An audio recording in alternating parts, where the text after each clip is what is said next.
শান্তি।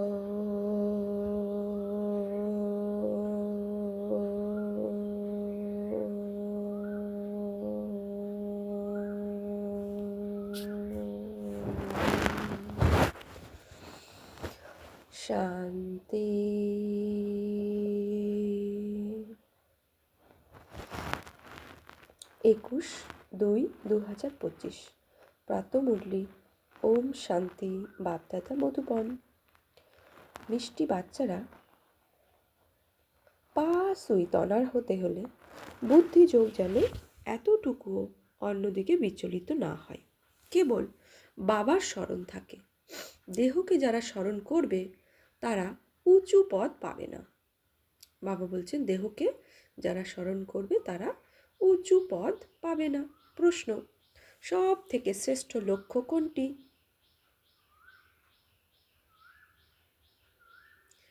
উত্তরে বাবা বলছেন, আত্মা জীবিত অবস্থায় মৃত হয়ে কেবল বাবার হয়ে যাবে, অন্য কারোর কথা স্মরণ করবে না। দেহ অভিমান একেবারে চলে যাবে। এটাই হলো সব থেকে শ্রেষ্ঠ লক্ষ্য। অবিরাম দেহী অভিমানী অবস্থায় থাকাই হলো সর্বোত্তম লক্ষ্য। এর দ্বারাই কর্মাতীত অবস্থা প্রাপ্ত করবে। বাবা বলছেন, এর দ্বারাই কর্মাতীত অবস্থা প্রাপ্ত করবে। কিসের দ্বারা? দেহী অভিমানী স্থিতির দ্বারা। গীত আজকের মুরলি থেকে, তুমি প্রেমের সাগর। ওম শান্তি। এই গীতও হলো রং। প্রেমের বদলে হওয়া উচিত জ্ঞানের সাগর। প্রেমের ঘটি, বাবা কি বলছেন, প্রেমের ঘটি বলে কিছু হয় না, গঙ্গা জলের ঘটি হয়। ওগুলো হলো সব ভক্তিমার্গের গুণগান।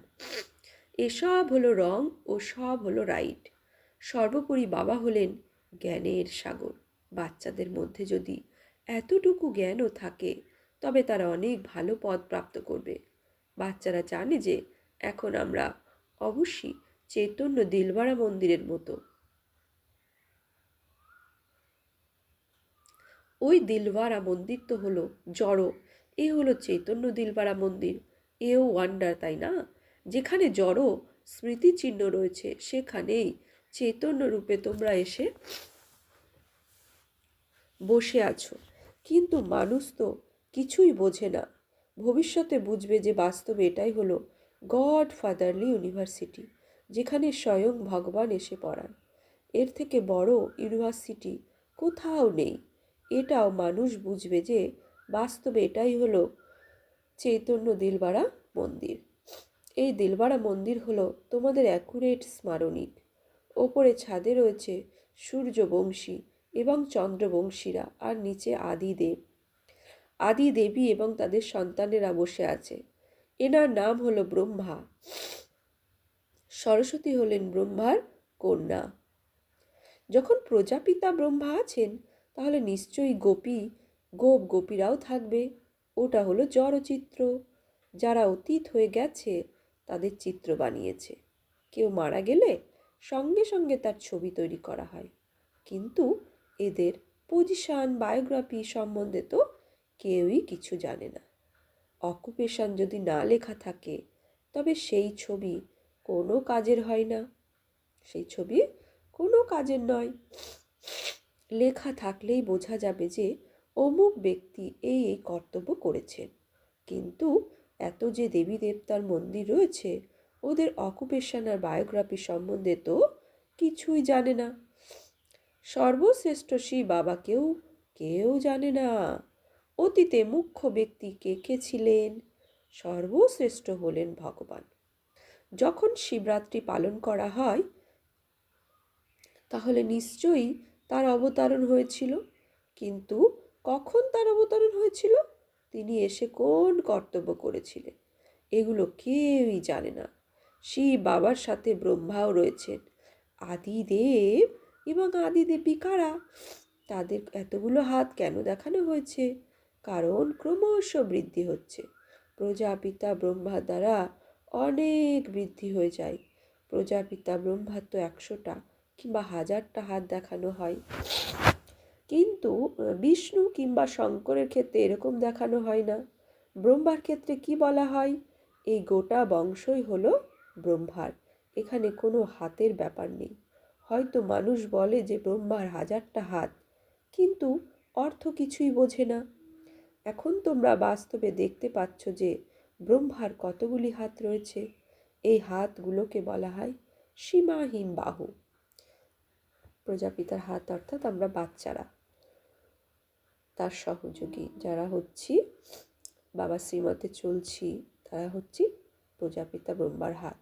তো এগুলো কি সীমা নেই, প্রচুর সীমাহীন বাহু। প্রজাপিতা ব্রহ্মাকেই সকলেই মানে, কিন্তু তার অকুপেশন জানে না, তার কর্তব্য কি সেটা জানে না। আত্মার তো হাত থাকে না, হাত থাকে শরীরের। যেখানে এত কোটি কোটি ভাই রয়েছে, সেখানে তার বাহু কতগুলো হওয়া উচিত? কিন্তু কেউ যখন ভালোভাবে জ্ঞান বুঝে যাবে, তখনই তাকে এই সমস্ত কথা বলা উচিত। প্রথম এবং মুখ্য বিষয় হলো বাবা বলছেন, আমাকে এবং উত্তরাধিকারকে স্মরণ করো। তাকেই জ্ঞানের সাগর বলা হয়। কত রকমের পয়েন্ট তিনি শোনান, সব পয়েন্ট তো মনে থাকে না, কেবল সারটুকুই বুদ্ধিতে রয়ে যায়। শেষে গিয়ে সব কিছুর সার হয়ে যায় মন মনোভাব। শেষে গিয়ে সব কিছু সার হয়ে যায় মন মনোভাব। জ্ঞানের সাগর কৃষ্ণকে বলা যাবে না। কৃষ্ণ হলো রচনা, কেবল বাবাই হলেন রচয়িতা। বাবাই সবাইকে উত্তরাধিকার দেবেন, ঘরে নিয়ে যাবেন। শান্তিধাম হলো বাবা এবং সকল আত্মার নিবাসস্থান। বিষ্ণুপুরীকে বাবার নিবাসস্থান বলা যাবে না, মূল বাতানকে নিবাসস্থান বলা হয়, সেখানে আত্মারা নিবাস করে। বিচক্ষণ বাচ্চারা এসব কথাগুলো ধারণ করতে পারবে। এত জ্ঞান অন্য কারোর বুদ্ধিতে থাকবে না, এত কিছু কাগজে লিখে রাখাও সম্ভব নয়। যদি এই মূল্যগুলোকে এক জায়গায় জমা করা হয়, তবে এই হলের থেকেও বড় হয়ে যাবে। দুনিয়ার পড়াশুনোতেও কত বই থাকে, একবার পরীক্ষাতেও উত্তীর্ণ হয়ে গেলে সারাংশ বুদ্ধিতে থেকে যায়। বাবা বলছেন, বা যত মুরলি চালিয়েছেন বাবা, সেই সব কাগজ যদি ঘরে রাখা যায়, তাহলে পুরো একটা ঘর ভরে যাবে। এত পড়াশুনো উত্তীর্ণ হয়ে গেলে সমস্ত পড়ার সারাংশ বুদ্ধিতে থেকে যায়। ব্যারিস্টার্স পার করলে এক জন্মের জন্য ক্ষণিকের সুখপ্রাপ্তি হয়, ওটা বিনাশী উপার্জন। ব্যারিস্টার হওয়া, টিচার হওয়া হচ্ছে বিনাশী উপার্জন। তোমাদেরকে এই বাবা এখন ভবিষ্যতের জন্য অবিনাশী উপার্জন করাচ্ছেন। এছাড়া যত গুরু গোসাই রয়েছে, তারা সকলেই বিনাশী উপার্জন করায়। যত বিনাশী সময় এগিয়ে আসছে, ওদের উপার্জন কমছে। তোমরা হয়তো বলবে যে ওদের উপার্জন তো বাড়ছে, কিন্তু না, এই সব কিছু বিনষ্ট হয়ে যাবে। আগে রাজাদের রাজত্ব ছিল, এখন তো সেটাও নেই। তোমাদের উপার্জন তো অনেক সময় ধরে সঞ্চিত থাকে। তোমরা জানো যে এটা পূর্ব নির্মিত নাটক, যেখানে দুনিয়ার কেউই জানে না। তোমাদের মধ্যে ক্রম অনুসারে ধারণা হয়ে থাকে। কেউ কেউ একেবারে কিছুই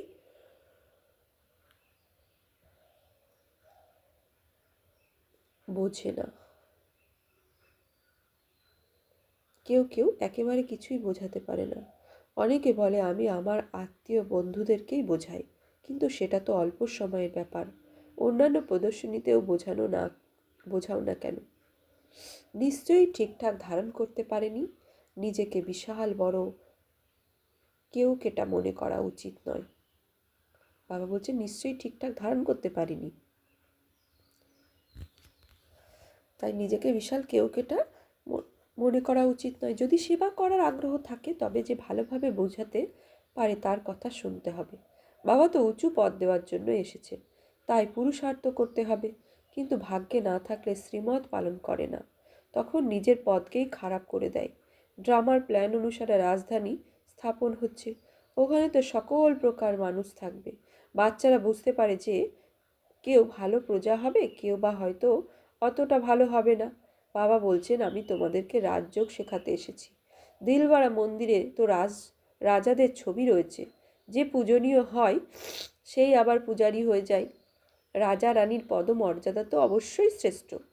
তারপর যখন বামমার্গে চলে যায়, তখনও রাজা কিংবা খুব ধনী ব্যক্তি থাকে।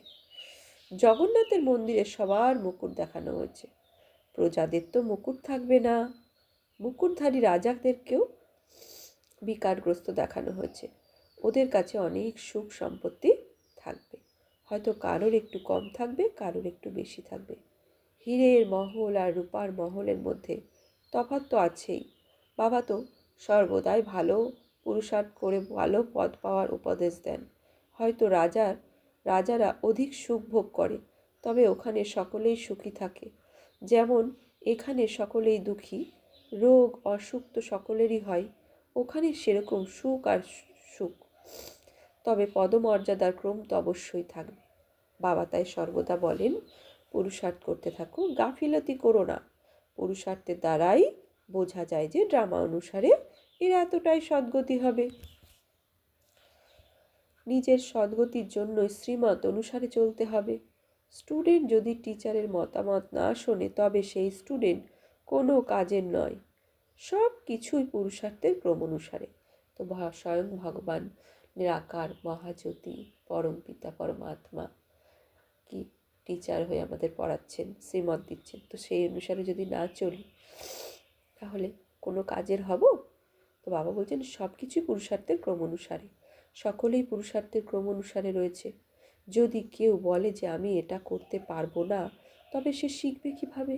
শিক্ষা নিয়ে অন্যদের থেকে হুঁশিয়ার হতে হবে, যাতে সবাই বলে যে ইনি খুব ভালো বোঝাতে পারেন। তবে সর্বশ্রেষ্ঠ লক্ষ্য হলো জীবিত অবস্থায় কেবল বাবার হয়ে যাও। কেবল বাবার ছাড়া অন্য কারোর কথা মনে আসবে না। দেহ অভিমান চলে যাবে, সব কিছুই ভুলতে হবে। সম্পূর্ণ দেহী অভিমানী অবস্থা হয়ে যাবে। এটাই হলো সর্বোত্তম লক্ষ্য। ওখানে তো আত্মারা অশরীরী অবস্থায় থাকবে, এখানে এসে দেহ ধারণ করে। এখন এই দেহতে থেকেও নিজেকে অশরীরী মনে করতে হবে। এটা খুবই কঠিন পরিশ্রম। নিজেকে আত্মারূপে অনুভব করে কর্মাতীত অবস্থাতে থাকতে হবে। সাপেরও বুদ্ধি রয়েছে, সে তার পুরনো খোলসটা ত্যাগ করে। সাপের কি বুদ্ধি আছে? সে তার পুরনো খোলসটা ত্যাগ করে, সে পুরাতন খোলস ত্যাগ করে। সুতরাং তোমাদেরকে দেহ অভিমান থেকে অনেক মুক্ত হতে হবে। তার এই বুদ্ধিটা রয়েছে যে পুরনো খোলস আমাকে এখন ছাড়তে হবে। তাই বাবা বলছে তোমাদেরও দেহী অভিমানী স্থিতি, অর্থাৎ এই পুরনো শরীররূপী বস্ত্রকে ছাড়তে হবে। এখানে দেহের মধ্যে থেকেও নিজেকে আত্মারূপে অনুভব করতে হবে, দেহ অভিমান যেন না থাকে। কত কঠিন পরীক্ষা! স্বয়ং ভগবানকে এসে শিক্ষা দিতে হয়। এরকম তো কেউই বলবে না যে সকল দৈহিক সম্পর্ক ত্যাগ করে কেবল আমার হয়ে যাও। নিজেকে নিরাকার আত্মারূপে অনুভব করো। কোনো বিষয়েই যেন অহংকার বোধ না থাকে। মায়া একে অপরের শরীরের প্রতি আকৃষ্ট করে। তাই বাবা বলছেন এই সাকার শরীরটাকেও স্মরণ করো না। বাবা বলছেন তোমাদেরকে তো নিজের শরীরটাকেও ভুলতে হবে, কেবল বাবাকেই স্মরণ করতে হবে। বাবা কি বলছেন? নিজের শরীরটাকেও ভুলতে হবে, বাবাকে স্মরণ করতে হবে।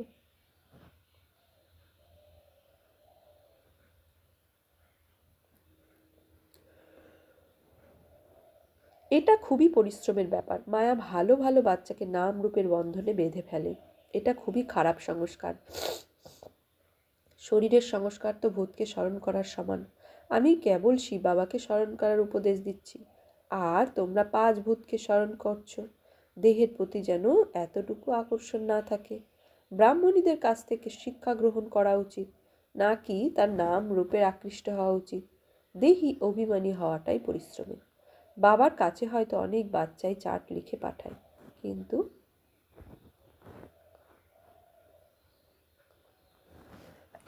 বাবা কিন্তু বাবা সেই সব চার্ট বিশ্বাস করেন না। কেউ তো লেখে, আমি কেবল শিব বাবাকে ছাড়া অন্য কাউকে স্মরণ করি না। কিন্তু বাবা জানেন বাচ্চারা একটু স্মরণ করে না। স্মরণ করা খুবই পরিশ্রমের ব্যাপার। কোথায় কোথায় বাচ্চারা ফেসে যায়। দেহধারীকে স্মরণ করা মানে 5 ভূতকে স্মরণ করা। এটাকে ভূত পূজা বলা হয়। ভূতকে স্মরণ করতে থাকে। এখানে তো তোমাদের কেবল শিব বাবাকে স্মরণ করতে হবে। পূজা আর্চার কোনো ব্যাপারে নেই। ভক্তির চিহ্নই তো আর থাকতে পারে না। সুতরাং চিত্রকে স্মরণ করার কি দরকার? ওটাও তো মাটির জিনিস। বাবা বলছেন এটাই ড্রামাতে হওয়ার ছিল। এখন তোমাদেরকে পুনরায় পূজারী থেকে পূজনীয় বানাচ্ছি। কেবল বাবা ছাড়া অন্য কোনো শরীরকে স্মরণ করো না। আত্মা পবিত্র হয়ে গেলে পবিত্র শরীর পাওয়া যাবে। এখন তো শরীরটা পবিত্র নয়, আত্মা যেভাবে শতপ্রধান থেকে শত রজ তম অবস্থা প্রাপ্ত করেছে সেই রকম শরীরও পেয়েছে। এখন তোমরা আত্মারা হয়তো পবিত্র হচ্ছ, কিন্তু পবিত্র শরীর এখন পাওয়া যাবে না, এসব হলো বোঝার বিষয়। তার বুদ্ধিতে এইসব পয়েন্টস থাকবে যে ভালোভাবে বুঝে নিয়ে অন্যকে বোঝাতে হবে।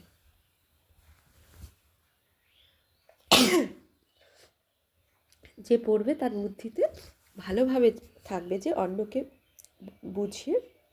নিজে বুঝে অন্যকে বোঝাতে হবে। আত্মাকেই তো শতপ্রধান হতে হবে। সব থেকে পরিশ্রমের ব্যাপার হলো বাবাকে স্মরণ করা। কেউ কেউ তো একটুও স্মরণ করে না। সুই তনার হওয়ার জন্য বুদ্ধিকে একেবারে অবিচলিত রাখতে হবে, কেবল বাবাই যেন স্মরণে থাকে। কিন্তু বাচ্চাদের বুদ্ধি বিভিন্ন দিকে ধাবিত হয়। যত বেশি মানুষকে নিজের মতো বানাবে তত ভালো পথ পাবে। যারা শরীরকে স্মরণ করে তারা কখনোই ভালো পথ পেতে পারে না। এখানে তো সুই তনার হতে হবে। পরিশ্রম না করলে ভালো পথ কিভাবে পাওয়া যাবে? যারা শরীরকে স্মরণ করে, বাবা বলছেন যারা শরীরকে স্মরণ করে তারা পুরুষার্থ করতেই পারবে না। বাবা বলছেন যারা ভালো পুরুষার্থ করছে তাদেরকে ফলো করো। এটাও তো পুরুষার্থ, তাই না? এ হলো বড়ই বিচিত্র জ্ঞান। দুনিয়ার কেউই জানে না, কারোর বুদ্ধিতেই বসবে না যে আত্মার চেঞ্জ কিভাবে হয়। এই সবই হলো গুপ্ত পরিশ্রম। বাবাও হলেন গুপ্ত। তোমরা কত সুন্দরভাবে রাজত্ব পেয়ে যাও। কোনো লড়াই ঝগড়ার ব্যাপার নেই, কেবল জ্ঞান আর যোগ। আমরা কারোর সাথেই বিবাদ করি না। এখানে তো আত্মাকে পবিত্র বানানোর জন্য পরিশ্রম করতে হয়। আত্মা যত পতিত হয়েছে তত সে পতিত শরীর পেয়েছে। এখন আত্মাকে পবিত্র হয়ে ফিরতে হবে। খুবই পরিশ্রমের ব্যাপার। কারা কারা পুরুষার্থ করে সেটা তো বাবা বুঝতেই পারে না। এটা হলো শিব বাবার ভাণ্ডার। তোমরা শিব বাবার ভাণ্ডারে সেবা করছো। সেবা না করলে অতি তুচ্ছ পদ পাবে। বাবার কাছে সেবা করার জন্য এসেও কোনো সেবা না করলে কি ভালো পদ পাওয়া সম্ভব? এখন রাজধানী স্থাপন হচ্ছে, এখানে তো দাস দাসী সব তৈরি হবে। বাবা কি বলছেন? এখন রাজধানী স্থাপন হচ্ছে। তো রাজধানী স্থাপন হলে এখানে কি চাই? দাস দাসী সবই তো চাই, তাই না? তো সবই এখন তৈরি হবে। তো যে যেমন পুরুষার্থ করবে সে সেরকম পদ পাবে। এখন তোমরা রাবণকে পরাজিত করছো, এছাড়া কোনো লড়াইয়ের ব্যাপারই নেই। এইসব অতিগুচ্ছ বিষয়গুলোই এখানে বোঝানো হয়। তোমরা যোগ বলের দ্বারা বিশ্বের রাজত্ব প্রাপ্ত করছো। তোমরা জানো যে আমরা আসলে শান্তিধামের নিবাসী। বাচ্চারা, তোমাদের তো এখন সেই অসীম জগতের ঘরের কথাই স্মরণে আছে। এখানে তো আমরা আমাদের পার্ট প্লে করতে এসেছি। এখন আবার নিজের ঘরে ফিরে যাচ্ছি। আত্মা কিভাবে ফেরত যায় সেটাই কেউ বুঝতে পারে না। ড্রামার প্ল্যান অনুসারে আত্মাদেরকে তো আসতেই হবে। আচ্ছা, মিষ্টি মিষ্টি হারা নিধি বাচ্চাদের প্রতি মাত পিতা বাপ দাদার স্মরণের স্নেহ সুমন আর সুপ্রভাত। আত্মাদের পিতা তার আত্মারূপী বাচ্চাদের জানাচ্ছে নমস্কার, সুপ্রভাত, ধন্যবাদ। আমরা আত্মারূপী বাচ্চারা আত্মারূপী বাপ দাদাকে জানাচ্ছি নমস্কার, সুপ্রভাত, ধন্যবাদ বাবা, অনেক অনেক ধন্যবাদ। ধারণার জন্য মুখ্য সার: কোনো দেহধারীর প্রতি আকর্ষণ রাখা যাবে না। শরীরকে স্মরণ করা মানে ভূতকে স্মরণ করা। তাই কারো নাম রূপে আটকে থাকা উচিত নয়। নিজের দেহকেও ভুলতে হবে। 2. ভবিষ্যতের জন্য অবিনাশী উপার্জন সঞ্চয় করতে হবে। বিচক্ষণ হয়ে জ্ঞানের পয়েন্টগুলো বুদ্ধিতে ধারণ করতে হবে। বাবা যা কিছু বুঝিয়েছেন সেটা নিজে বুঝে অন্যকে বোঝাতে হবে। বরদান: কল্পকল্পের বিজয়ী স্মৃতির আধারে মায়া শত্রুকে আহ্বানকারী মহাবীর বিজয়ী ভব। কল্পে কল্পের বিজয়ের স্মৃতির আধারে মায়া শত্রুকে আহ্বানকারী মহাবীর বিজয়ী আত্মা ভব। মহাবীর বিজয়ী বাচ্চারা পরিস্থিতিকে দেখে ঘাবড়ে যায় না, কেননা ত্রিকালদর্শী হওয়ার কারণে জানে আমরা হলাম কল্পকল্পের বিজয়ী। মহাবীর কখনো এরকম বলতে পারে না যে বাবা আমার কাছে মায়াকে পাঠিও না, কৃপা করো, আশীর্বাদ করো, শক্তি দাও, কি করব কোনো রাস্তা বলে দাও। এটা হলো দুর্বলতা। মহাবীর তো শত্রুকে আহ্বান করে যে এসো, আমি বিজয়ী হব। স্লোগান: সময়ের সূচনা হলো সমান হও, সম্পন্ন হও। অব্যক্ত ইশারা: একান্ত প্রিয় হও, একতার একগ্রতাকে ধারণ করো। যে কোনো সিদ্ধির জন্য এক তো একান্ত, অন্যটি হলো একগ্রতা। দুটোরই বিধির দ্বারা সিদ্ধিপ্রাপ্ত হয়। একান্ত আর একাগ্রতা, এই দুটোর বিধির দ্বারা সিদ্ধিপ্রাপ্ত হয়। যেরকম তোমাদের স্মারণিক চিত্র দ্বারা সিদ্ধিপ্রাপ্তকারী বিশেষ দুটি বিষয়ের বিধি প্রয়োগ করে, একান্তবাসী আর একাগ্রতা, এই বিধি তোমরাও সাকারে প্রয়োগ করো। একাগ্রতা কম হওয়ার কারণেই সাধারণ সংকল্প বীজকে দুর্বল বানিয়ে দেয়। এই জন্য বিধি দ্বারা সিদ্ধি স্বরূপ হও। ওম শান্তি। আজকে সমান নেব। আমি মহাবীর বিজয়ী আত্মা। আমি মহাবীর বিজয়ী আত্মা ভব। ওম শান্তি।